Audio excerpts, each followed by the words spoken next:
नमस्कार। मैं ब्रजेश कुमार मिश्र।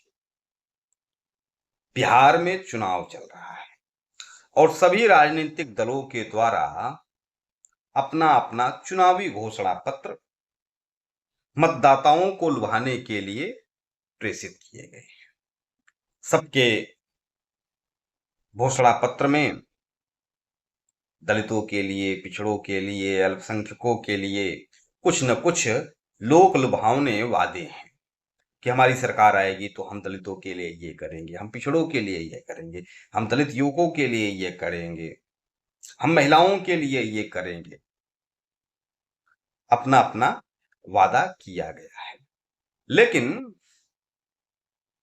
बिहार सहित पूरे देश में सामान्य वर्ग भी रहता है।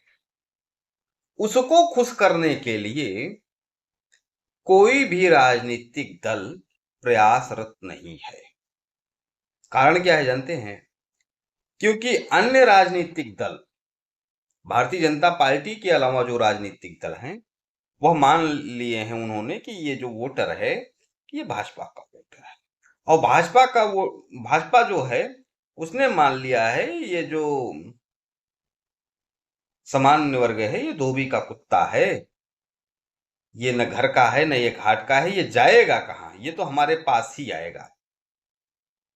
तो इसलिए सामान्य वर्ग के अधिकारों की भी रक्षा हो, सामान्य वर्ग भी इस देश का नागरिक है, इसका ख्याल किसी भी राजनीतिक दल के द्वारा नहीं रखा जा रहा है।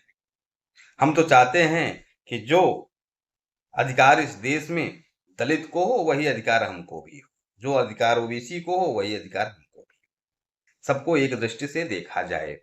कहा भी जाता है कि हमारे संविधान में सबको समान अधिकार है, लेकिन है नहीं। आखिर ये स्थिति पैदा क्यों हुई?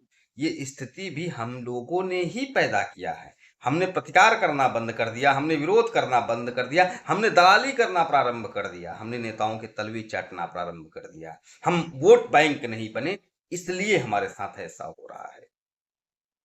हम जो आरक्षित सीट हैं वहां पर वोटिंग का बहिष्कार नहीं करते, जहां हमारे अनुकूल मतदाता नहीं है वहां पर हम वोटिंग का बहिष्कार नहीं करते, हम प्रतिकार नहीं करते, हम विरोध नहीं करते, हम असहयोग नहीं करते।